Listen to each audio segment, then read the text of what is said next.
di waktu Indonesia Barat, selamat sore juga yang waktu Indonesia Tengah, dan selamat malam untuk yang di waktu Indonesia Timur. Apakah suara saya boleh terdengar dengan jelas? Jelas, Bapak Ketua. Jelas, Bapak. Siap, makasih. Saya coba share materinya dulu. Iya, kita tiba pada pelajaran yang ke-23 tentang waktu penghakiman Allah. Waktu penghakiman Allah. Saya rindu mengawalinya dengan satu ilustrasi, mungkin semacam ilustrasi. Waktu penghakiman Allah itu sama seperti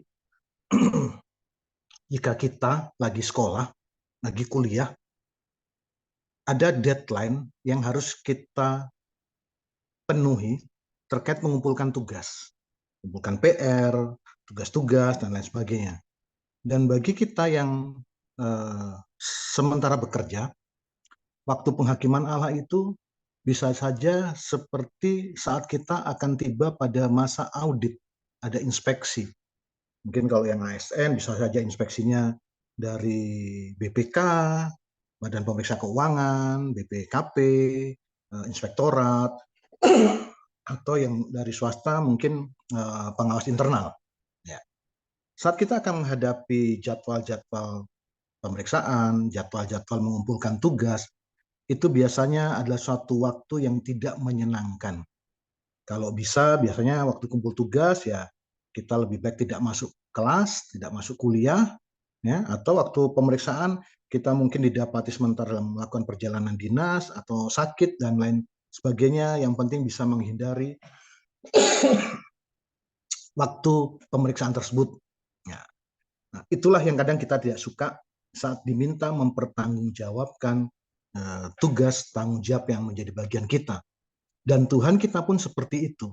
Ya, Tuhan kita seperti itu. Mendahulunya mungkin ada yang boleh mencatat di Mazmur 85, 89 ayat 15 tentang bagaimana hukum dan keadilan itu menjadi pondasi tahta Tuhan, dan kemudian kasih ya, dan berkat-berkatnya itu menaungi ya bagi kita semuanya. Kita suka berbicara tentang kasih, kemurahan Tuhan, kita suka.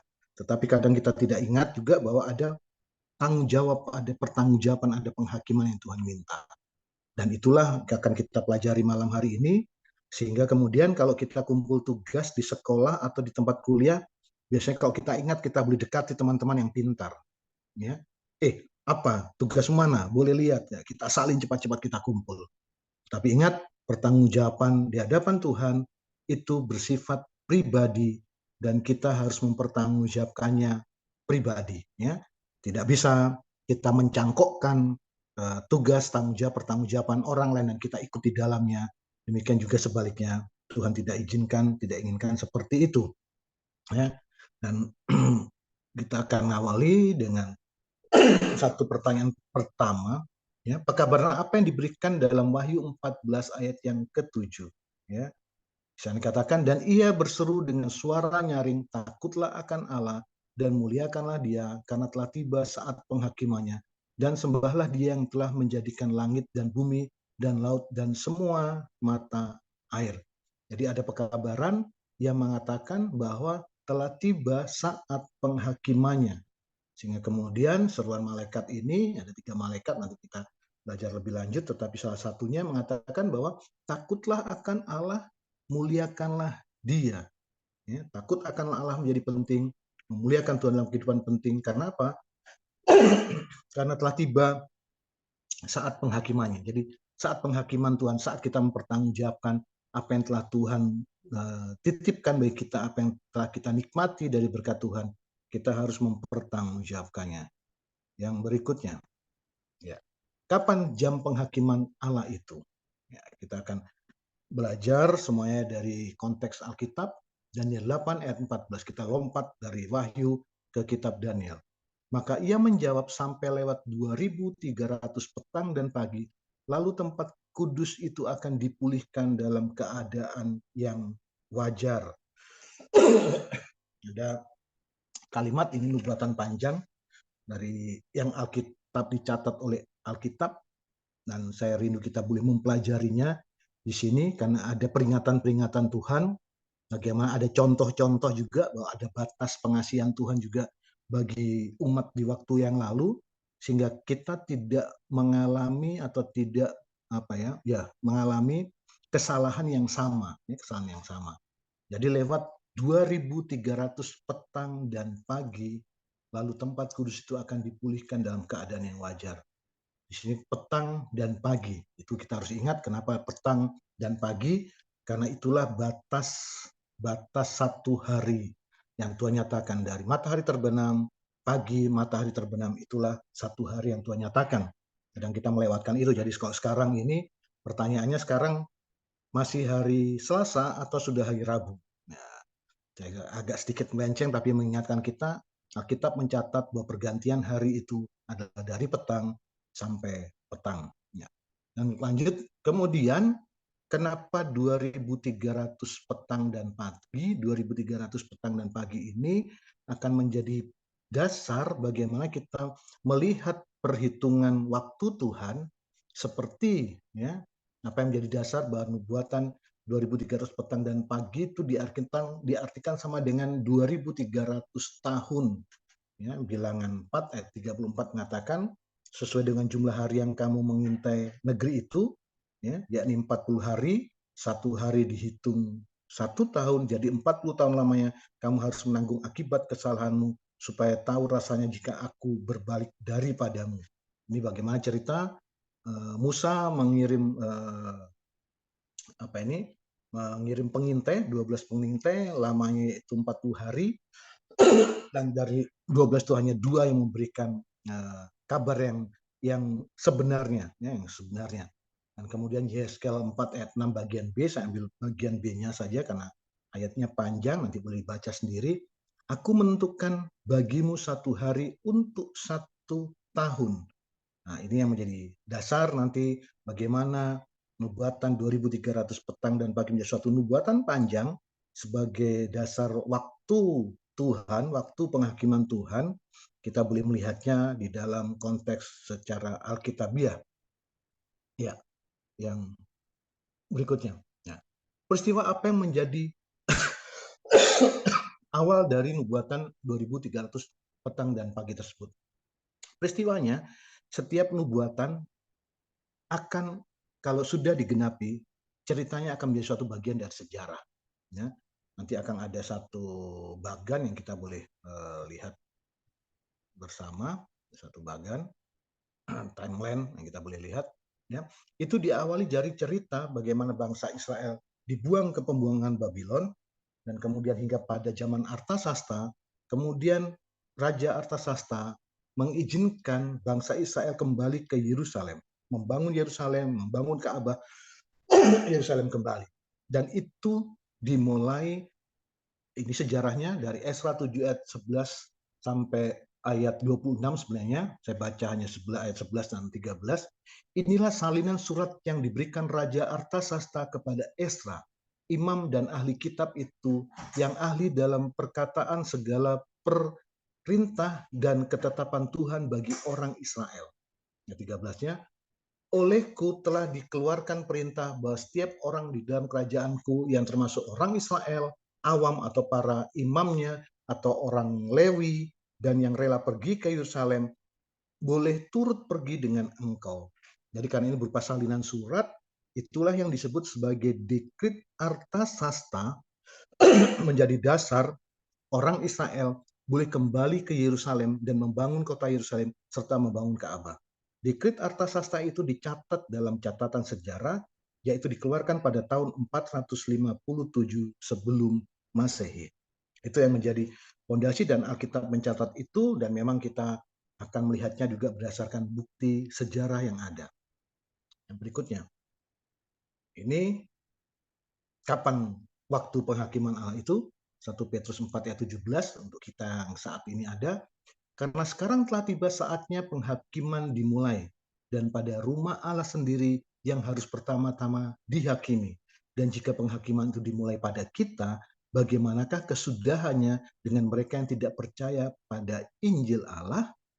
Rasul Petrus mengingatkan kita bahwa penghakiman itu sementara sudah berjalan, sudah dimulai. Konteks Rasul Paulus mengatakan ini untuk orang Israel pada waktu itu sudah berjalan. Nanti kita akan lihat. Dan bagi kita juga sudah berjalan. Dan kemudian dikatakan yang pertama dihakimi yaitu dari rumah Allah sendiri. Yang pertama dihakimi adalah umat-umat Tuhan yang menyatakan diri orang Kristen, yang menyatakan diri umat Allah, dari kitalah penghakiman itu berjalan. Jika penghakiman itu dimulai dari kita, bagaimana kesudahannya dengan mereka yang tidak percaya pada Injil Allah? Ya, bagaimana mereka yang tidak mengakui Tuhan dan lain-lain sebagainya? Kalau kita sendiri juga tidak siap menghadapi waktu penghakiman Tuhan itu. Berikutnya. Ya. Penglihatan apa yang telah disaksikan Daniel terjadi di surga? Maaf. Ya. Daniel melihat satu fenomena yang luar biasa, ya, di dalam Daniel 7 ayat 9 sampai 10 dan ayat 13, ya. Sementara aku terus melihat tahta-tahta diletakkan, lalu duduklah ya yang lanjut usianya, pakainya putih seperti salju, rambutnya bersih seperti bulu domba, kursinya dari nyala api dengan roda-roda dari api yang berkobar-kobar. Ya. Ayat 10, suatu sungai api timbul dan mengalir dari hadapannya, 1000 kali beribu-ribu melayani dia, dan selaksa kali berlaksa-laksa berdiri di hadapannya. Lalu duduklah majelis pengadilan dan dibukalah kitab-kitab. Saya garis bawahi, duduklah majelis pengadilan. Kata duduklah majelis pengadilan ini sama artinya dengan penghakiman pengadilan itu baru dimulai. Nah, nanti saudara boleh baca di dalam Kisah Para Rasul 7 ayat berapa, bagian bawah. Stefanus melihat, maka berdirilah anak domba Allah. Ya, berdiri artinya apa? Penghakiman atau sidang majelis pengadilan itu sudah selesai, sudah memutuskan. Nanti mungkin kita akan boleh lihat, membandingkannya, sehingga kemudian kita boleh katakan ada penghakiman yang itu sudah selesai, sudah final, sudah diputuskan terkait satu umat Tuhan di waktu yang lalu. Setelah kita lanjut dulu. Ya, ketika Daniel mendengar nubuatan 2300 petang dan pagi, ia pingsan dan jatuh sakit. Di dalam Daniel 8 ayat 27. Ketika ia tidak mengerti apa yang dilakukannya dan apa jawab Allah, Daniel 9 ayat 23, 21 sampai 23, lalu aku mengarahkan mukaku kepada Tuhan Allah untuk berdoa, bermohon sambil berpuasa. Apa yang dilakukan Daniel waktu mendengar nubuatan itu, yaitu dia kembali datang kepada Tuhan, dia berdoa, memohon kepada Tuhan dan berpuasa dan mengenakan kain kabung serta abu. Sementara aku berbicara dalam doa, terbanglah dengan cepat ke arahku Gabriel, dia yang telah kulihat dalam penglihatan yang dahulu itu pada waktu persembahan korban petang hari. Lalu ia mengajari aku dan berbicara dengan aku, Daniel, sekarang aku datang untuk memberi akal budi kepadamu untuk mengerti. Jadi apa yang dilakukan Daniel dan juga harusnya kita lakukan, juga datang ke hadirat Tuhan, berserah kepada Tuhan, dan kemudian mohon pengertian, karena Tuhanlah yang bisa memberikan pengertian dan akal budi kepada kita.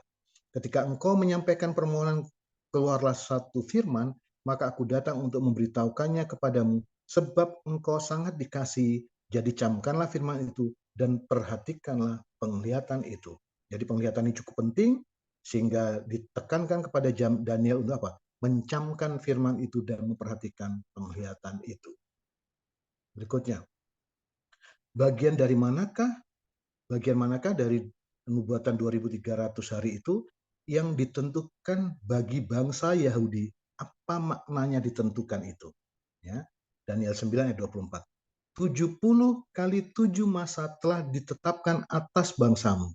Atau 70 kali 7 masa telah ditentukan atas bangsamu dan atas kotamu yang kudus untuk melenyapkan kefasikan, untuk mengakhiri dosa, untuk menghapus kesalahan, untuk mendatangkan keadilan yang kekal, untuk menggenapkan penglihatan dan nabi, untuk mengurapi yang maha kudus. Jadi ada nubuatan tentang bangsa Israel, tentang orang Yahudi, yaitu 70 kali 7 masa. Itu sama dengan jawaban Yesus waktu ditanya oleh murid-murid, berapa kali harus mengampuni. Ya, Yesus jawab dengan jawaban berdasarkan nubuatan yang Yesus katakan sendiri dan dalam Daniel 9:24, yaitu 70 kali 7 masa telah ditentukan atas bangsamu. Atas bangsa apa? Bangsa Yahudi. Ya, bangsa Yahudi.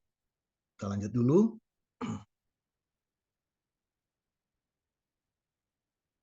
Ya. Kapan permulaan 70 minggu itu menurut malaikat Tuhan, yaitu 70 kali 7 masa tadi. Ya. Dan 9:25, maka ketahuilah dan pahamilah dari saat firman itu keluar, yakni bahwa Yerusalem akan dipulihkan dan dibangun kembali sampai pada kedatangan seorang yang diurapi. Seorang raja, ada 7 kali 7 masa, ada 62 kali 7 masa, lamanya kota itu akan dibangun kembali dengan tanah lapang dan paritnya, tetapi di tengah-tengah kesulitan. Oke, mari kita lihat bagian berikut ini. Saudara boleh perhatikan.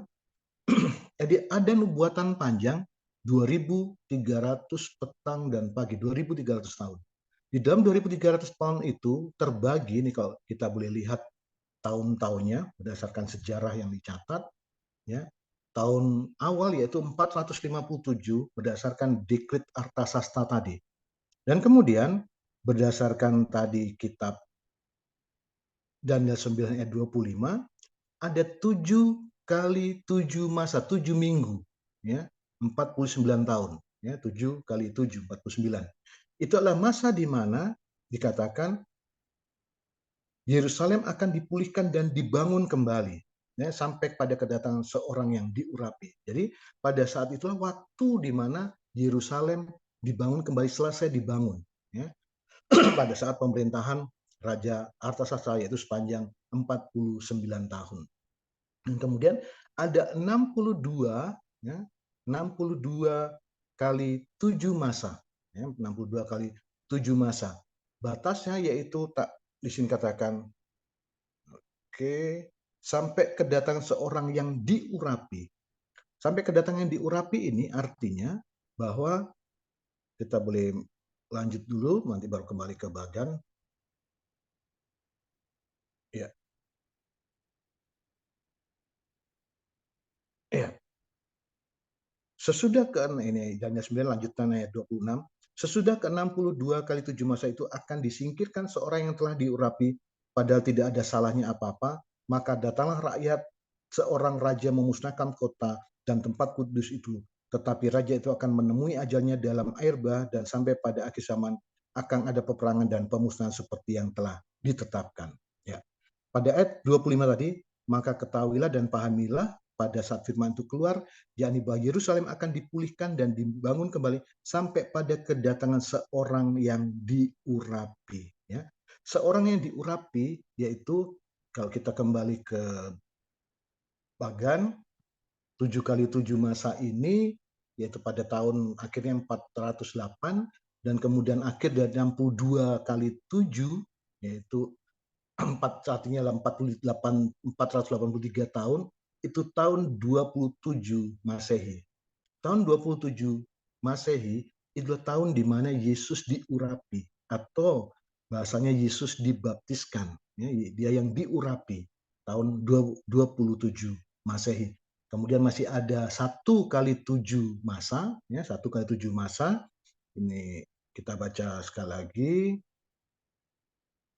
Segera setelah dibaptiskan, apa yang dikatakan Kristus, ya, Markus 1 ayat 10, dikatakan pada saat ia keluar dari air bah, ia melihat langit terkoyak dan roh Allah seperti burung merpati turun ke atasnya. Sesudah Yohanes ditangkap, datanglah Yesus ke Galilea memberitakan Injil. Ayat 15, katanya, waktunya telah genap, kerajaan Allah sudah dekat, bertobatlah dan percayalah kepada Injil. Ya. Jadi batasnya itu tahun 2027, Yesus diurapi, dan kita kembali kepada Daniel 9 ayat 27. Ya. Ya. Raja itu akan membuat perjanjian itu menjadi berat bagi banyak ya orang selama 1 kali 7 masa.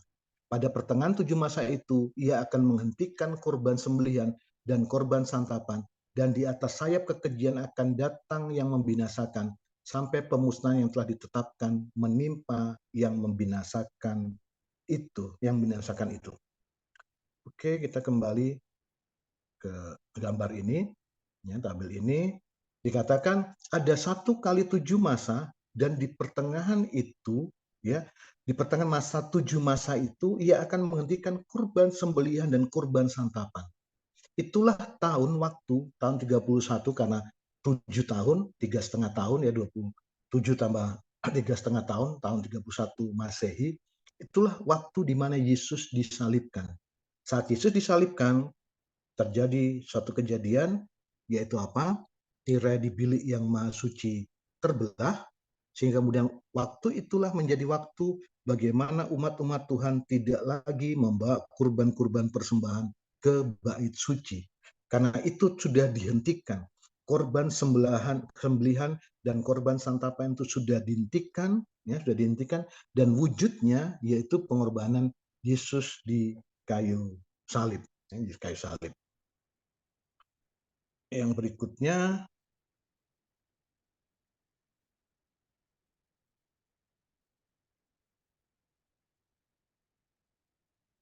oke. Daniel 9 ayat 27, bisa baca. Ya. Raja itu membuat perjanjian menjadi berat bagi banyak orang selama 1 kali 7 masa, dan pada pertengahan 7 masa itu ia akan menghentikan kurban sembelihan. Ya. Kapan 2300 petang dan pagi atau hari atau tahun itu berakhir, Daniel 8:14, maka ia menjawab sampai lewat 2300 petang dan pagi, lalu tempat kudus itu akan dipulihkan dalam keadaan yang wajar. Cerita tentang nubuatan panjang 2300 petang dan pagi itu sama dengan cerita bagaimana kita boleh melihat di dalam Alkitab kita di Perjanjian Lama tentang kurban-kurban sabat-sabat tahunan orang Yahudi yang dimulai dari perayaan Paskah yang kita akan rayakan 2 minggu lagi. Wujudnya yaitu kematian Yesus, dan perayaan Paskah itu sudah digenapi, jadi Paskah itu adalah kematian Kristus, bukan kebangkitan Kristus. Ya. Kemudian ada hari raya roti tidak berapi yang merupakan wujudnya, manifestasinya adalah kematian Yesus di dalam kubur, ya. Dan kemudian ada hulu hasil, hari raya hulu hasil, itu semuanya terjadi pada bulan Nisan, ya.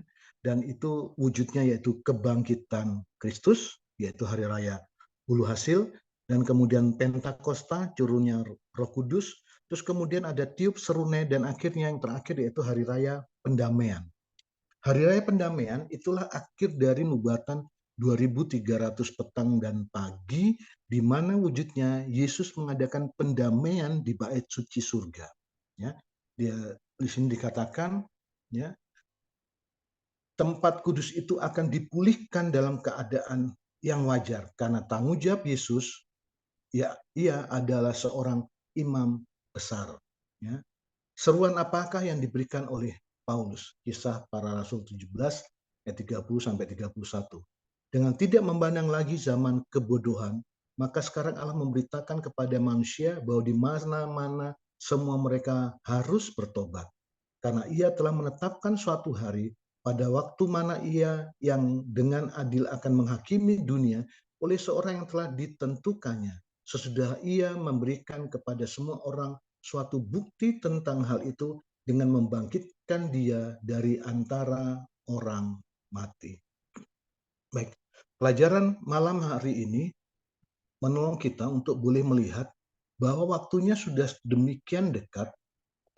Saya tidak akan nanti kita lanjutkan tentang akhir dari 2300, tetapi kita akan pada masa bagaimana penolakan Allah terhadap umatnya, bangsanya yang dia pilih, yaitu orang Israel. Kita boleh baca Kisah Para Rasul 7 ayat yang ke-56.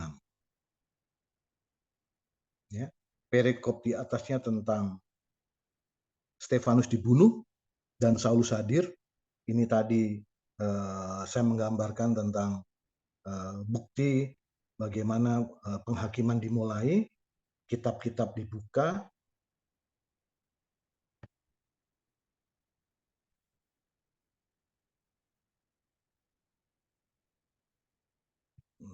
mana tadi?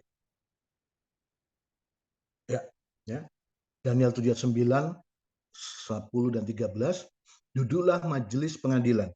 Dan kalau kita baca Kisah Para Rasul 7 ayat 56 mengatakan, lalu katanya, sungguh aku melihat langit terbuka dan anak manusia berdiri di sebelah kanan Allah. Ya.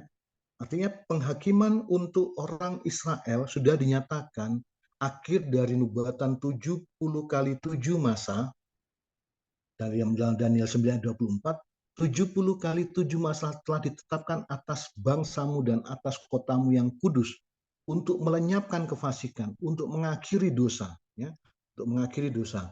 Jadi akhir dari nubuatan itu yaitu pada tahun 34 Masehi saat Stefanus dilempari dengan batu. Itulah akhir masa pintu kasihan Tuhan tertutup bagi orang Israel jasmani. Jadi dari bangsa Israel. Dan itu menjadi pelajaran bagi kita bahwa bisa saja pintu kasihan Tuhan juga tertutup bagi kita jika kita tidak segera bertobat seperti amaran dari Rasul Paulus tadi.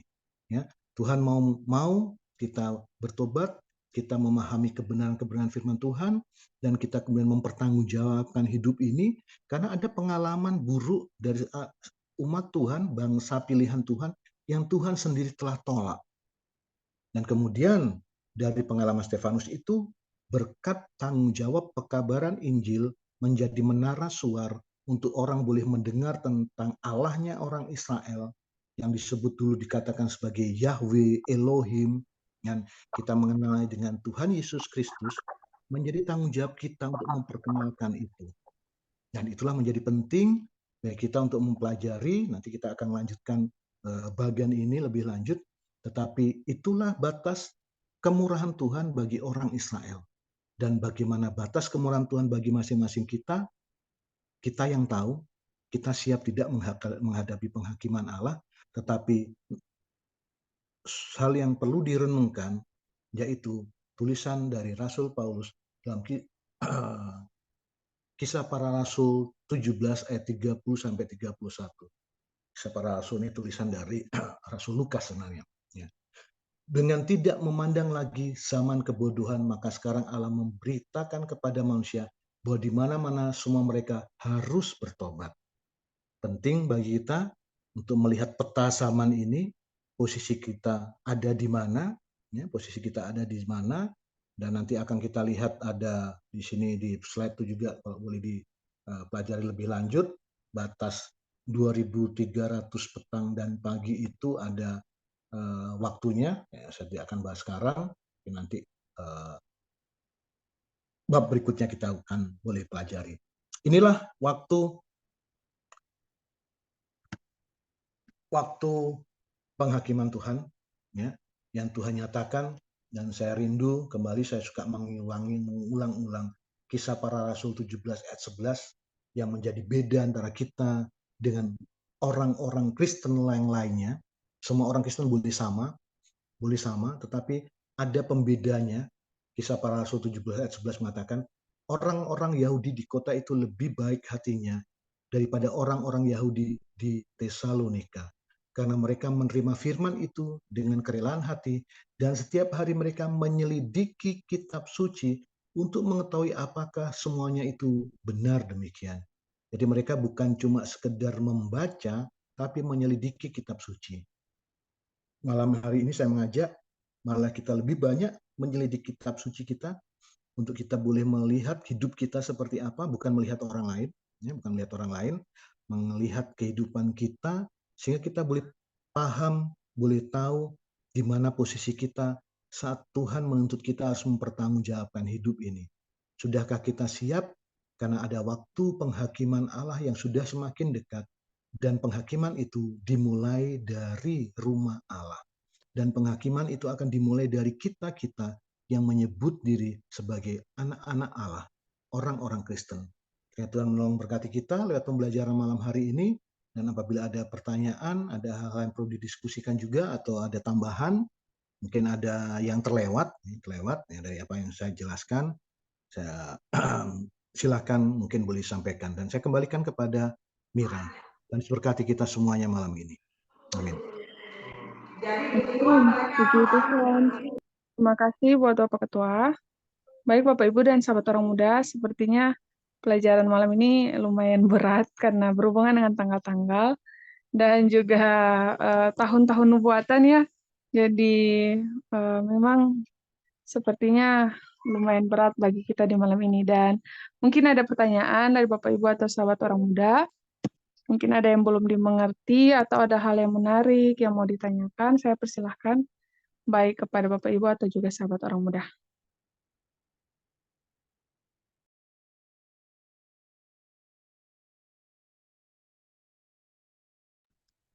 Mungkin saya boleh tambahkan, semua ada yang bertanya.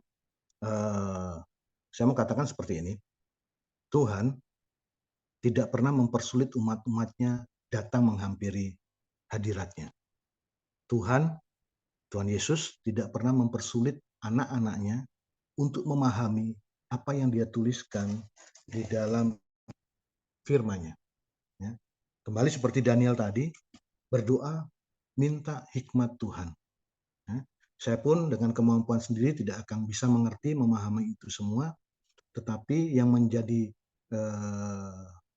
hal yang boleh saya garis bawahi, saya stressing, yaitu waktu Tuhan sudah semakin dekat. Jadi dengan mempelajari pelajaran itu, menolong saya contohnya seperti ini. Waktu Tuhan indah, berkat Tuhan, jawaban doa tepat pada waktunya. Kita selalu katakan seperti itu. Jadi jam-jam waktu-waktu yang Tuhan tentukan, kedatangan Yesus, kelahiran Yesus, kematian Yesus, kebangkitannya, Pentakosta, itu satu hal yang tepat waktu. Hal yang sederhana yang saya dapatkan dari berkat, dari mengetahui waktu-waktu yang Tuhan tetapkan. Saya mencoba menjadi anak-anak Tuhan yang hidup teratur dan tepat waktu. Datang ke gereja, tepat waktu. Datang dalam setiap tanggung jawab pelayanan, tepat waktu. Karena Tuhan kita adalah Tuhan yang tepat waktu. Jadi itu hal sederhana, makanya saya mencoba bahwa apa yang mungkin tadi Mira katakan ini berat karena memang mengingat sejarah, menghitung waktu dan segala macam, memang betul perlu hikmat Tuhan, tetapi di balik itu semua pelajaran tentang waktu penghakiman Tuhan menolong kita untuk menyiapkan diri, apakah saya sudah bersedia? Apakah saya sudah siap? Karena apa? Kita tidak hanya berbicara tentang kasih dan kemurahan Tuhan sebagai orang Kristen, tapi kita juga akan berbicara tentang keadilan dan hukum Tuhan yang harus ditegakkan. Sehingga tadi dibilang ada dibuka kitab-kitab. Artinya apa? Ada sesuatu yang harus dipertanggungjawabkan dalam hidup ini. Bukan cuma kita mengatakan ya hidup dalam Tuhan, kita hidup dalam kasih karunia. Betul, itu tidak salah. Tapi ingat, ada kewajiban sebagai anak-anak Tuhan. Dalam Pengkhotbah 12 ayat 13, ada kewajiban. Ada kewajiban kita yang Tuhan tuntut dalam 1 Yohanes 3 ayat 16, yaitu untuk berkorban bagi orang lain. Nah, apa kewajiban-kewajiban itu sudah dilaksanakan? Kalaulah belum, berarti itu yang akan kita pertanggungjawabkan. Mungkin itu yang bisa ditambahkan. Silakan kalau mungkin ada yang mau ditanyakan, ditambahkan, saya persilakan. Amin, puji Tuhan. Terima kasih Bapak Ketua untuk tambahannya. Mungkin masih ada pertanyaan dari Bapak Ibu atau sahabat orang muda, atau ada hal-hal yang mau di-sharingkan, saya persilahkan. Ya, selamat malam. Shalom Kak Shalom, Jem, malam. silakan Kak. Ya, selamat malam Bapak. Ya, perkenalkan nama saya James, Bapak saya mungkin orang baru. Ya, baru ikut Siap, salam kenal. belajar. Silakan. Ya, saya mungkin baru ikut pembelajaran materi hari ini yang Bapak bagikan malam ini. Dan ya, lewat materi yang Bapak bagikan malam hari ini, ya, mungkin saya punya pertanyaan sedikit untuk Bapak, mungkin sekedar sharing saja begitu Bapak. Ya. Jadi Bapak tadi bahas tentang ya hal. Suaranya terputus, Saudara James.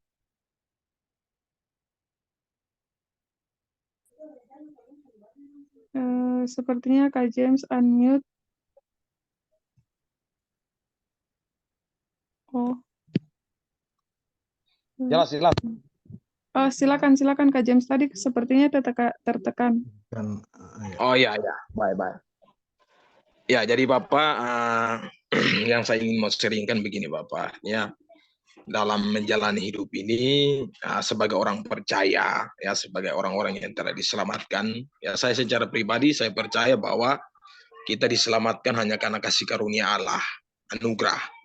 amin. Ya, itu yang saya percaya. Tapi ya Bapak, di dalam menjalani hidup ini tadi seperti apa yang Bapak sudah sampaikan, bahwa kita semua seperti di dalam firman Tuhan bahwa ya kita semua ya akan menghadapi, kalau saya baca dalam 2 Korintus, ya itu berbicara tentang kita semua sebagai orang percaya akan menghadapi takhta pengadilan Kristus. Ya, kita semua akan menghadap takhta pengadilan Kristus dan kita semua akan mempertanggungjawabkan ya segala hal yang telah kita perbuat selama kita hidup dan kita ada di atas muka bumi ini. Ya, jadi itu yang mungkin saya pahami. Jadi ya menurut penghakiman yang tadi Bapak bagikan ini, ya tadi Bapak sudah jelaskan panjang lebar. Mungkin saya minta pencerahan sedikit Bapak. Ini penghakiman dalam hal apa Bapak? Dalam hal ya kalau kehidupan kita, sampai saya akui bahwa kehidupan kita orang percaya itu ya ketika kita percaya Yesus otomatis kita sudah diselamatkan. Tetapi maksudnya yang Bapak bicarakan malam ini penghakiman seperti apa? Penghakiman dalam hal kita mempertanggungjawabkan hidup ini selama kita hidup atau dalam hal seperti apa? Begitu Bapak. Ya, Ya itu ya. baik, terima kasih Dayem. Memang Ya amin. Bapak. Saat kita beriman kepada Yesus, kita diselamatkan oleh karena kasih karunia. Sepakat, kita sepakat itu. Tetapi kemudian dalam kehidupan kita, kasih kemurahan Allah itu, kasih karunia Allah itu bukan sesuatu yang kita bisa remehkan. Artinya apa? Saat kita oleh karena kasih kemurahan Allah kita diselamatkan, betul, tetapi kemudian pastilah ada dosa, perbuatan-perbuatan yang kita harus pertanggungjawabkan, sehingga kemudian tetap bisa tidak kita mempertahankan kekudusan hidup kita, sehingga kemudian kita layak dibilang. Mungkin penjelasannya seperti ini.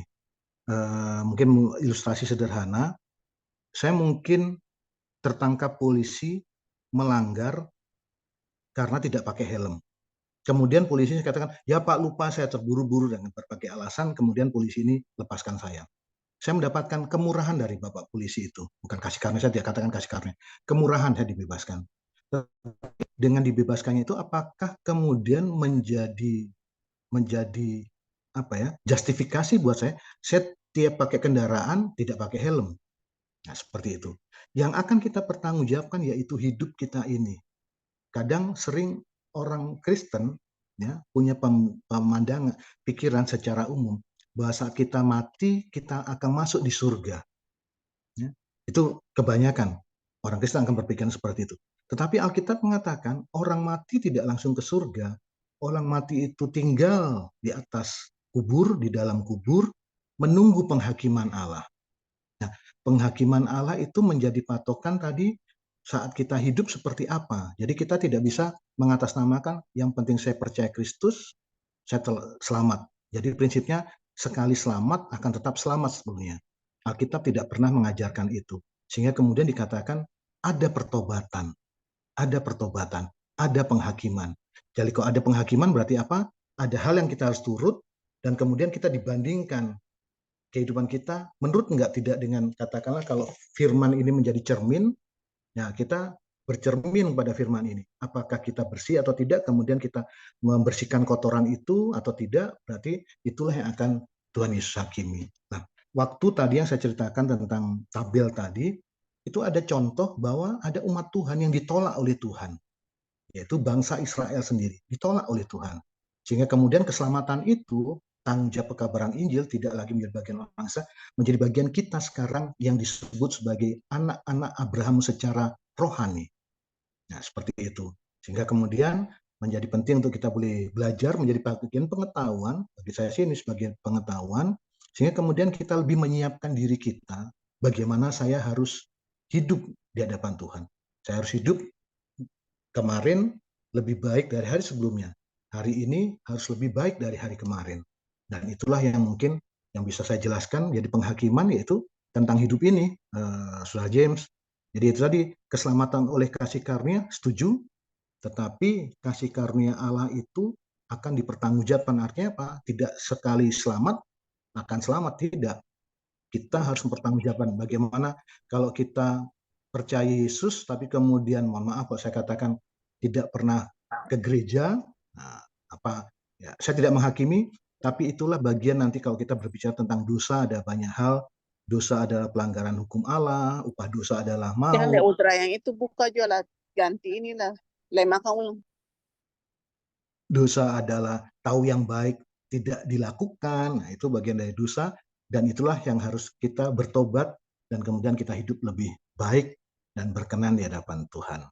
Mungkin itu yang saya bisa sampaikan tentang penghakiman seperti apa yang ditanyakan, yaitu kita dihakimi tentang kehidupan kita, tentang karakter kita, apakah karakter kita sudah sesuai dengan karakter Yesus, ya itu yang akan dihakimi. Kalau tidak, ya kita mohon maaf, mungkin bahasanya kita akan failed, kita akan gagal, kita akan di-reject mungkin, dan kita akan mendapatkan penghukuman. Karena itulah kasih Tuhan tidak hanya kasih ya, kasih dan keadilan Tuhan itu merupakan suatu hal yang tidak bisa dipisahkan. Tuhan mengasihi kita, tapi di satu sisi juga Tuhan adil bagi kita sebagai umat-umatnya. Mungkin demikian yang bisa saya sampaikan atas pertanyaan Saudara James. Oke, Bapak. Terima kasih. Ya, sama-sama, Tuhan berkati. Mungkin boleh tambahkan sedikit Bapak Ketua. Ya, silakan Mira. Iya, jadi mungkin bagi pertanyaan Kak James tadi, ada suatu rangkaian mungkin nanti Bapak Ketua boleh kasih pembelajaran juga, karena ini ada dalam rangkaian bait suci.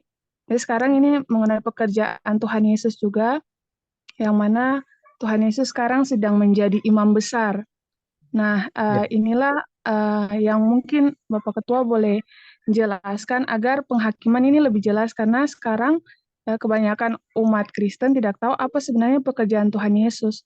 Cuman sebatas sampai di kebangkitan saja, lalu naik ke surga, tapi tidak tahu dalam rangkaian bait suci mungkin. Bapak Ketua boleh dijelaskan mungkin Bapak Ketua. Iya, kembali kepada cerita tadi, akhir dari 2300 petang dan pagi yang menyatakan ada bait suci yang dipulihkan. Ya, kalau kita lihat Daniel 8 ayat 14, ya, setelah lewat 2300 petang dan pagi, ada tempat kudus yang dipulihkan. Cerita ini yaitu cerita tentang tanggung jawab Yesus. Sekarang ya betul yang Mira tanyakan tadi, yang sampaikan tadi, apa pekerjaan Yesus saat ini?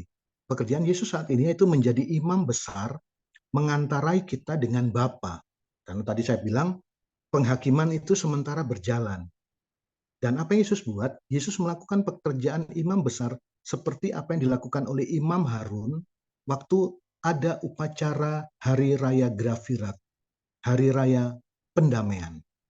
Ya, melakukan penghakiman, masing-masing kita diperiksa.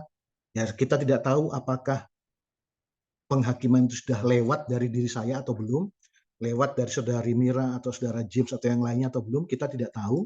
Kita tidak tahu, tetapi kita sementara diperiksa. Maka itulah kita perlu belajar, kita perlu mengetahui ada waktu penghakiman Tuhan.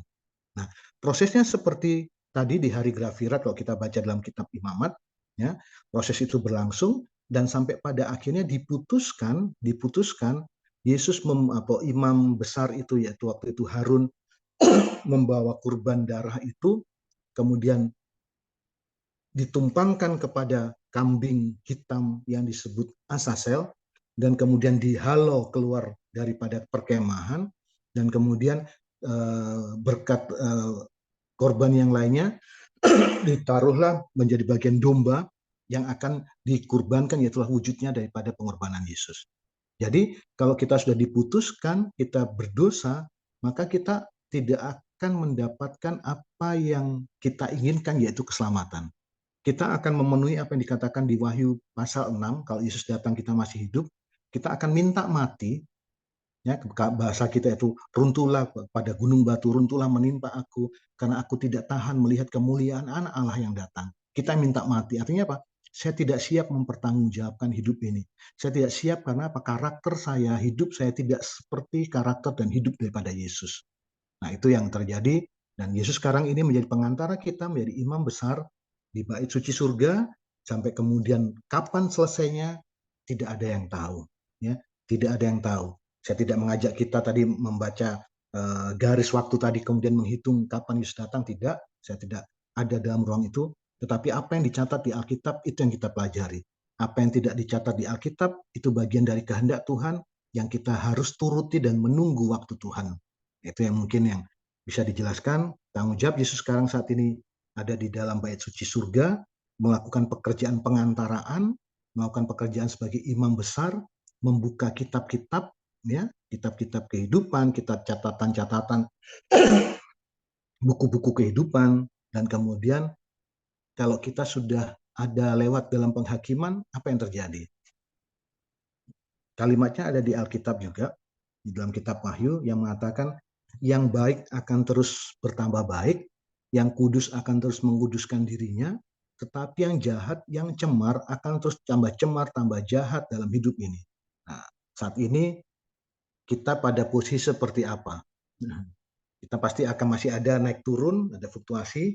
Jadi kita belum selesai penghakiman, tetapi saat kita ditegur tidak bisa, dinasihati tidak bisa, ya bisa saja dalam posisi ini kita seperti bahasa Tuhan kepada orang-orang Mesir Fir'aun, yaitu sudah keras tengkuk, tegar tengkuk, tidak bisa diubah. Artinya sudah lewat dan memang kita akan menerima penghakiman Tuhan. Jadi mungkin itu yang bisa ditambahkan, Mira. Peran Yesus saat ini menjadi imam besar, menjadi pengantara kita di bait suci surga, melakukan tanggung jawab pengantaraan dan menjadi imam besar bagi kita, menjadi pembela bagi kita, dan saat tugas itu selesai, dia akan turun menjemput kita, dan kita yang masih hidup akan diubahkan, ya, yang sudah mati akan dibangkitkan, yang tentunya yang taat kepada Tuhan, yang tadi sudah selesai dihakimi, yang tidak ya kemudian tetap akan mati, dan kemudian kita akan hidup dengan Tuhan selama 1000 tahun di kerajaan surga. Mungkin itu yang bisa ditambahkan lewat proses tadi, penghakiman, dan ada tanggung jawab pekerjaan Yesus sebagai seorang imam dan pengantara bagi kita dengan Tuhan. Demikian. Amin, puji Tuhan. Terima kasih buat Bapak Ketua. Sangat indah pelajaran kita. Sangat bersyukur. Mungkin ada lagi dari Kak James atau Ibu Rina. Ya, boleh. Iya, silakan. Tadi kalau angka-angka ini memang saya kurang tertarik, Pak, ya, karena rada rumit. Cuman itu menurut saya menarik ya. Bagi saya sih kayaknya agak susah juga ya memikirkan bahwa Yesus ini sedang menghakimi di sana gitu. Kalau sebagai imam besar gitu, ya kayaknya bisa diterima ya. Maksudnya ketika kita punya masalah mungkin tidak tenang hati gitu ya, kita bisa langsung terkoneksi dengan surga karena ada Yesus di sana gitu. Kalau itu saya bisa menerima gitu, bisa diterima secara sederhana dalam pikiran saya. Nah, tadi saya menulis-nulis juga nih tentang sambil mendengarkan teman-teman berdiskusi ya, sharing-sharing itu tentang penghakiman ya. Saya mikir apa sih yang kita rasakan kalau kita mendengar kata penghakiman gitu? Apakah kita itu merasa ketakutan gitu ya, kayak selalu merasa diawasi atau takut berbuat dosa misalnya? Kalau seperti itu kayaknya hidup ini nggak bahagia tuh Pak. Kayaknya hidup dalam pemantauan gitu ya, kayak takut berbuat salah gitu ya. Kayaknya nggak damai juga seperti itu.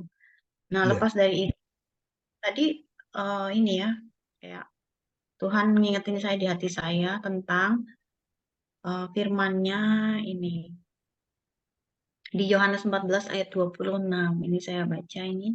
Tetapi penghibur yaitu Roh Kudus yang akan diutus oleh Bapa dalam namaku, dialah yang akan mengajarkan segala sesuatu kepadamu dan akan mengingatkan kamu akan semua yang telah kukatakan kepadamu. Nah, dari sini saya tadi mungkin buat pengertian, mungkin nanti Bapak bisa uji ya, bahwa setelah Yesus naik ke surga, itu dia memberikan rohnya kepada para rasul ya, yang mengajarkan kepada mereka Ya. lebih banyak lagi. Karena mungkin ada banyak yang Yesus nggak sempat ajarkan karena waktu pelayanan begitu singkat. Sehingga mereka diajar oleh Roh Kudus gitu. Dan saya rasa itu juga terjadi kepada saya gitu, sampai di generasi saya ini kan. Saya juga merasa ketika saya menerima Yesus, itu saya masuk dalam sebuah sekolah kehidupan yang nggak kelihatan gedungnya. Jadi kayak Roh Kudus itu menuntun gitu, Pak, supaya saya itu tidak bayi terus gitu. Setelah menerima Yesus, ya saya masuk kepada satu proses pendidikan supaya nanti saya dewasa, dewasa rohani gitu. Karena kalau nggak dewasa rohani, nggak akil balik dalam iman, nanti nggak bisa jadi ahli waris kerajaan surga gitu. Jadi harus dewasa. Nah, saya merasa saya tidak agak sulit untuk menerima bahwa ini masa-masa penghakiman. Saya tidak mau hidup di dalam satu Hmm. kondisi seperti awasi dari surga. Oh tidak gitu. Tapi saya sedang dididik gitu. Saya sedang diajar setiap hari sampai pada waktunya mungkin Yesus datang.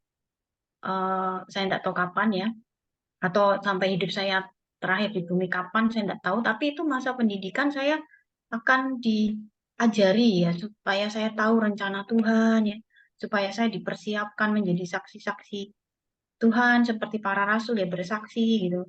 Kemudian juga bersiap dengan kedatangan Tuhan beserta segala malapetakannya. Menurut saya itu semua perlu ditransfer ya, ilmu-ilmu itu. Jadi saya belajar kitab suci, belajar ini adalah untuk mempersiapkan diri saya. Saya sedang belajar. Nah, itu seru, Pak. Itu kalau saya memahami setiap hari, Nah, berarti ada sesuatu yang saya bisa pelajari dari firman Tuhan. Itu lebih enak daripada saya mikirin tentang penghakiman gitu. Tapi kehakiman. di satu sisi saya juga percaya bahwa ketika Yesus datang, itu Yesus itu mudah sekali ya, maksudnya memisahkan domba dengan kambing gitu. Dia mungkin melihat saja atau nggak melihat saja, mungkin dia bisa tahu ini mana dombanya, mana yang bukan gitu. Jadi menurut saya Yesus tidak butuh banyak waktu ya untuk melakukan analisa, menimbang-nimbang kita. Menurut saya tidak, dia hanya sekilas saja dia bisa tahu gitu. Jadi yang berat itu bukan di Tuhan tapi di saya. Apakah saya menggunakan waktu hidup saya ini untuk benar-benar belajar tentang kerajaan surganya, ya, tentang rencana-rencananya? Apakah saya siap jika Tuhan menjalankan rencana-rencananya yang besar itu di bumi ini, gitu? Itu sih Pak yang saya coba, apa yang saya dapatkan ya sepanjang saya mendengarkan tadi ya. Jadi buat saya setiap hari itu antusias karena Tuhan mengajar saya, menambah-nambah pengetahuan kepada saya gitu, mempersiapkan sampai saya siap dia nanti datang. Itu gimana menurut Bapak? Ya, terima kasih Ibu. Eh, ini Ibu Rina ini kan mungkin bagian dari perspektif sudut pandang saja ya kita. Penghakiman kalau kita lihat tadi seperti yang Ibu sampaikan, memang tidak menyenangkan, seakan-akan kita dikontrol, kita diawasi, seperti itu ya, seperti itu. Tetapi bahasa penghakiman ini menjadi penting karena Alkitab katakan ada proses di mana nanti kalau kita baca Lukas 12 ayat 14 juga, di situ ada Yesus akan menjadi hakim, Yesus juga menjadi pengantara, dan kitab Ibrani dia adalah imam, gitu kan. Jadi ini sebenarnya bukan menakut-nakuti kita, tetapi menolong kita untuk boleh menyesuaikan dengan apa yang kita inginkan. Contohnya seperti ini. Saya rindu ke surga. Sekarang saya diminta menyesuaikan hidup saya dengan kehidupan di surga nanti. Jadi saya mudah-mudahan saudara-saudara semua boleh paham, Ibu Rina juga paham, bahwa saya rindu ke surga, surganya Tuhan nih. Dan kemudian saya untuk ke sana, saya harus menyesuaikan dengan kehidupan surga. Kalau saya tidak menyesuaikan dengan kehidupan surga, logikanya saya tidak akan kerasan tinggal di surga. Sama seperti saya mau ke sekolahkan anak saya ke Jakarta. Terus di Jakarta tinggal dengan omnya, dengan adik saya. Dari cerita-cerita saya dengan anak saya, omnya itu nama adik saya ada saudara juga adik di Cibubur.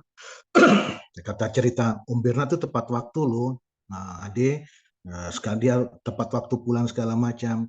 Anak saya mungkin karena mungkin ada tinggal di rumah bersama saya mungkin sedikit dimanja, dia tidak terbiasa dengan ketepatan waktu, dengan mungkin pekerjaan segala macam, ya kemudian dia ke sana sebulan saja, habis itu telepon, Pak, aku kos saja. Artinya apa? Dia tidak kerasan dengan kehidupan omnya di sana. Ya, kita pun, saya memberikan ilustrasi seperti ini, karena apa yang dilakukan Tuhan penghakiman itu bahasanya juga disebut sebagai penampian. Bahasa Alkitab kan ada banyak hal yang tergantung kita mau menerima seperti apa. Ke surga berarti ada penghakiman, ada penampian. Ya, ada kita ditampi, diayak, sampai kemudian seperti yang Tuhan inginkan, halus. Kemudian bahasa Alkitab juga kita akan ditempa, ya, seperti besi yang dibakar, emas yang dimurnikan, seperti itu. Nah, itulah bahasa-bahasa Alkitab. Tetapi yang penting bagi kita, bagaimana kita boleh menyikapi hidup senang dengan apa yang Tuhan teladankan. Saya tidak katakan apa yang Tuhan nyatakan dalam aturan, tidak. Karena dalam Matius 5 kata Yesus katakan, aku datang bukan untuk meniadakan hukum Taurat, tapi aku datang untuk menggenapinya. Artinya apa? Yesus datang untuk memberikan teladan bagaimana hidup dalam penurutan terhadap hukum-hukum dan peraturan yang Tuhan berikan. Jadi seperti itu. Nah, sisanya perspektif kita melihatnya sama seperti contoh satu lagi. Kalau kita disuruh memilih orang Indonesia, mau suka tinggal di Singapura atau di Jakarta. Untuk kita yang tahu pernah ke Singapura, kita akan oh kita tinggal di Singapura. Cuma pertanyaannya, di Singapura itu lebih taat hukum. Berjalan, buang sampah, meludah, tidak boleh merokok sambil jalan, tidak boleh, dan segala macam. Kalau di Jakarta kan bisa seenaknya. Nah, tetapi kenapa orang mau pilih tinggal di Singapura? Ya, pertanyaannya atau jawabannya sederhana, yaitu apa? Sebenarnya aturan yang tadi kita katakan mengekang kita, itu sebenarnya mengawal kita untuk hidup tertib, untuk hidup teratur, untuk hidup lebih baik. Tetapi kadang kita lebih cenderung seperti setan. Setan itu menuduh Yesus bahwa menuduh Bapa, menuduh Allah, bahwa aturan-aturannya itu tidak bisa diturut, tidak mampu diturut manusia. Sehingga kemudian Yesus harus datang memberikan teladan dalam hal penurutan. Dan kemudian kehidupan kita nanti akan disandingkan dengan kehidupan teladan yang Yesus berikan. Dan itulah yang disebut penghakiman. Kalau mungkin tadi perspektifnya Ibu Rina katakan tidak nyaman, ya mungkin bisa saja karena kecenderungan kita kan tidak bisa diawasi. Tetapi saya senang kalau saya merasa saya memposisikan diri seperti ini. Ini berbagi pengalaman. Saya sering tugas keluar kota. Saya selalu menyatakan bahwa diri saya itu berharga di mata keluarga saya, di mata istri dan anak saya. Sehingga kalau saya berharga, saya akan jaga diri saya. Kok teman-teman yang lainnya, laki-laki mungkin waktu keluar kota, kemana, ke karaoke, ke pub, dan segala macam, saya katakan saya tidak, karena saya merasa bahwa ada yang ngawasin saya dengan perasaan berharga tadi.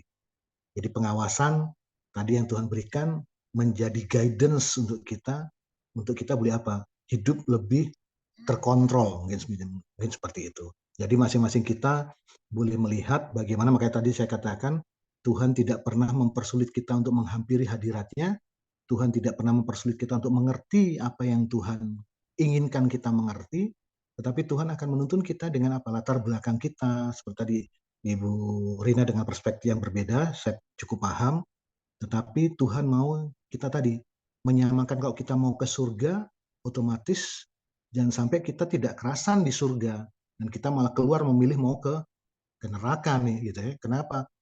Surga itu boring, membosankan. Nah, mungkin bisa saja seperti itu kalimatnya. Tetapi kita karena rindu ke surga, Tuhan mau kita menyesuaikan dengan kehidupan surga. Itu apa? Di dalamnya ada kesetiaan, ada kasih, kemurahan hati, kesabaran, ya, pengendalian diri, itu kita miliki, dan karena itulah ada yang namanya disebut penghakiman. Kalau kita tidak mampu, Tuhan tadi seperti Ibu Rina katakan, Tuhan menyediakan penolong. Yaitu apa? Roh Kudusnya. Kita berdoa minta tolong urapan kuasa Roh Kudus, karena memang dengan kedagingan kita tidak akan mampu berubah menjadi lebih baik. Dan satu lagi, Tuhan memilih, tadi Bu Rina katakan, kan gampang Tuhan memisahkan terhadap domba, gampang, Yesus bisa pisahkan. Tetapi yang penting yaitu, contohnya seperti ini, waktu kita sama-sama di surga, ternyata Ibu Rina dapati, kenapa saya tidak di surga?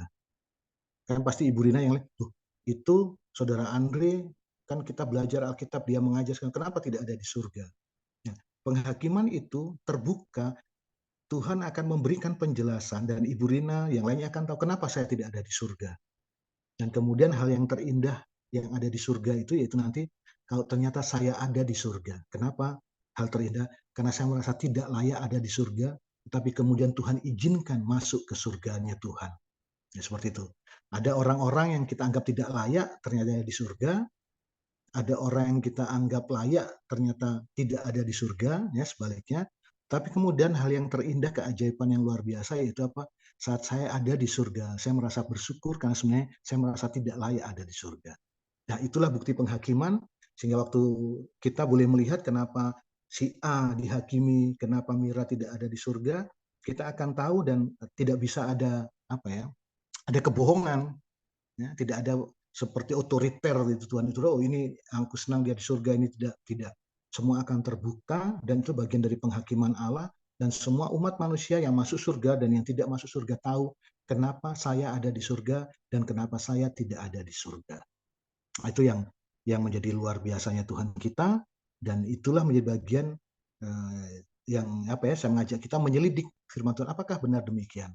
Ya, apakah benar demikian? Seperti halnya tadi yang saya katakan tentang waktu.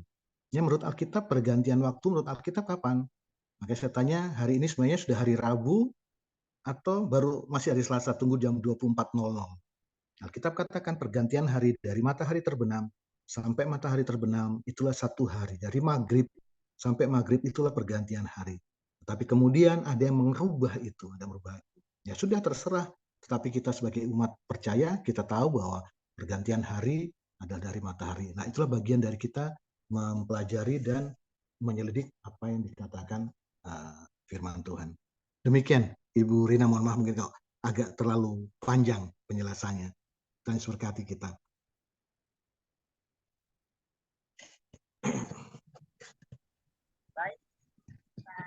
Amin, puji Tuhan. Terima kasih buat Bapak Ketua, juga Ibu Rina. Apa jelas, Ibu? Ya, sepertinya kita harus punya waktu yang lebih banyak lagi. Semoga minggu depan kita boleh bersama. Senang rasanya kalau kelas kecil, kita boleh lebih banyak berdiskusi. Puji Tuhan, terima kasih buat Bapak Ketua untuk pembahasan firman di malam ini. Dan karena mengingat waktu, kita akan berdoa bersama. Dan kita akan ketemu lagi di pembelajaran berikut, atau jika materi sudah saya kirimkan di grup, jika nanti Kak James atau Ibu Rina belajar terus ada yang belum mengerti, boleh kita berjumpa di minggu depan lagi, dan mungkin kalau ada pertanyaan kita boleh bahas lanjut. Mungkin itu yang menjadi pengumuman. Oh, kalau minggu depan sepertinya belum ada ya Bapak Ketua ya. Ada pekan doa orang muda ya. Iya, minggu depan ada pekan doa. Iya. Orang muda berarti mungkin 2 minggu lagi kita akan ada week of prayer untuk anak-anak muda. Iya. Iya, jadi karena ada waktu yang lumayan panjang, mungkin boleh diselidiki lagi, dipelajari lagi, dan biarlah Alkitab menjadi milik kita masing-masing dan kita sendiri yang boleh mempertanggungjawabkannya.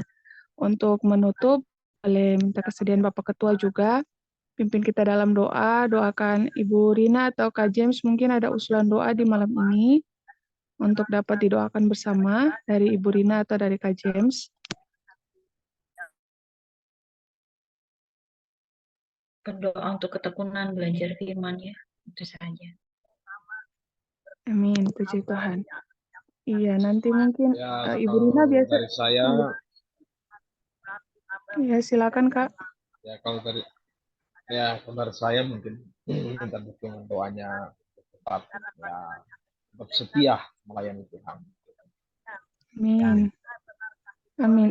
Kalau Ibu Rina biasanya dapat link dari Ibu Lina ya, berarti Ibu Rina. Nanti boleh. Iya, nanti boleh minta nomor WA-nya Ibu Rina ya, kalau nomornya Kak James sudah ada. Jadi nanti boleh minta izin, minta nomor WA-nya Ibu Rina. Ya, baik. Terima kasih, dipersilakan kepada Bapak Ketua untuk boleh memimpin kita dalam doa. Baik, mari kita satu di dalam doa. Bapa di surga, selamat malam. Terpujilah namamu dari kekal dan hingga kekal. Jadilah kehendak-Mu di bumi seperti di surga, dan kami boleh mengucap syukur di malam hari ini. Sebelum kami ada dalam istirahat kami di malam hari, kami masih diberikan kesempatan oleh Tuhan untuk ada di hadirat Tuhan dan menyelidik tentang kebenaran firman Tuhan, teristimewa tentang waktu penghakiman Tuhan. Bapak, ada begitu banyak perkara yang mungkin tidak kami pahami, yang tidak kami mengerti, tapi kami percaya Tuhan Yesus telah mengirimkan Roh Kudus, meninggalkan Roh Kudus untuk menolong kami boleh mengerti, memahami hal-hal apa terkait firman Tuhan, seperti halnya Engkau memberikan pengertian-pengertian bagi Daniel pada waktu dia menerima mimpi tentang nubuatan 2300 petang dan pagi. Kami percaya pengertian yang sama Engkau akan berikan bagi kami sekalian malam hari ini. Bapak, sebelum kami berpisah, izinkan hamba-Mu mohon berkat-Mu bagi kami semuanya. Mohon berkat bagi Ibu Rina di Jawa Tengah, dimanapun beliau berada. Kasih karunia Tuhan indah dan mulia melingkupi kehidupan Ibu Rina. Bapak berkati Ibu Rina, apa yang menjadi pergumulannya, apa yang menjadi beban hidupnya, biar Tuhan Yesus boleh berikan kelegaan, Tuhan Yesus berikan kelepasan. Terus tuntun Ibu Rina untuk tetap setia dan lebih setia lagi dan lebih mengasihi Engkau. Kami menyerahkan apa yang menjadi beban kehidupan Ibu Rina, biar malam ini beliau boleh taruh itu di kaki salib Tuhan, dan Engkau berkenan melepaskannya, memberikan sukacita, damai sejahtera di hati, dan apa saja yang dikerjakan oleh Ibu Rina, Tuhan Yesus memberkati dan boleh memberikan keberhasilan. Sekali lagi Bapak, berkat yang limpah, di bagian Ibu Rina, sehat-sehatkan beliau, apa tuntun, apa yang menjadi pekerjaan dan pergumulannya, boleh dijawab oleh Tuhan dengan kasih dan kemurahan-Mu. Saudara James pun demikian, berkat Saudara James, dimanapun dia berada, kasih karunia Tuhan indah dan mulia melingkupi kehidupannya.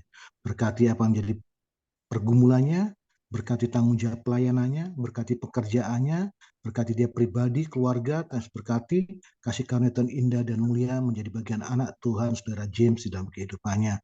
Pertemuan kami malam ini, kami percaya bukanlah suatu hal yang kebetulan, tapi ada dalam kehendak dan rancangan Tuhan, menuntun kami untuk juga boleh saling terikat erat, saling mendoakan satu dengan yang lain, dan kami disiapkan dalam kerajaan surga yang kami rindukan untuk boleh kami ada di dalamnya. Sekali lagi Bapak, berkatnya limpah menjadi bagian Saudara James senantiasa dalam kehidupannya. Demikian Saudara Mira, berkati Mira dengan pergumulannya, dengan tanggung jawab pelayanannya, kasih karunia Tuhan indah menjadi bagian Mira, berkati tanggung jawabnya sebagai seorang pendidik, tanggung jawabnya juga menjadi teladan bagi adik-adik. Bapak berkati kedua orang tua kekasih, keluarga Syautan berkati, bahkan kami juga berdoa bagi Oma kekasih, Oma Sin di Ambon, berkati Oma Sin di hari tua. Ini kami Bapak, sekali terima kasih untuk semua kebaikan dan kemurahan-Mu. Mohon ampun apabila sepanjang hari ini kehidupan kami tidak menjadi berkat, kehidupan kami sepanjang hari ini apabila telah menjadi batu sandungan bagi orang lain untuk mengenal Engkau lebih dekat. Ya Tuhan, ampuni kami. Layakkanlah kami, basuh kami dengan darah Kristus, dan sucikanlah kami, melayakkan kami tetap disebut sebagai anak-anak Tuhan, dan menerima janji-janji berkat-Mu. Apabila kami ada dalam istirahat di malam hari, Engkau berkenan memulihkan tubuh, roh, dan jiwa kami, Engkau baharui kehidupan kami, dan esok pagi pun kami boleh bangun lagi dengan tubuh yang segar, semangat yang baru, untuk kembali boleh memuliakan nama-Mu. Terima kasih Tuhan, Engkau begitu baik, terlalu amat sangat baik bagi masing-masing kami. Kehendak-Mu saja jadi tengah-tengah kehidupan kami semuanya, dan hanya di dalam nama Tuhan Yesus Kristus, ialah Tuhan dan Juru Selamat kami. Kami telah berdoa dan penuh rasa syukur di malam hari ini. Haleluya. Amin. Amin. Sampai jumpa. Amin. Terima Terima kasih kasih Bapak. semuanya. Selamat malam. Terus berkati. Selamat malam. Sampai jumpa. Sampai jumpa. Bapak Ketua. Terima kasih. Izin besok Terima boleh kasih bawa Mira. perenungan Bapak Ketua? Boleh, Atau? ya besok pagi ya. Siap. Ya, baik. Makasih Bapak Ketua. Ya, di sini akhir rapat. Selamat beristirahat. Tuhan Yesus memberkati Bapak Ketua, Kak James.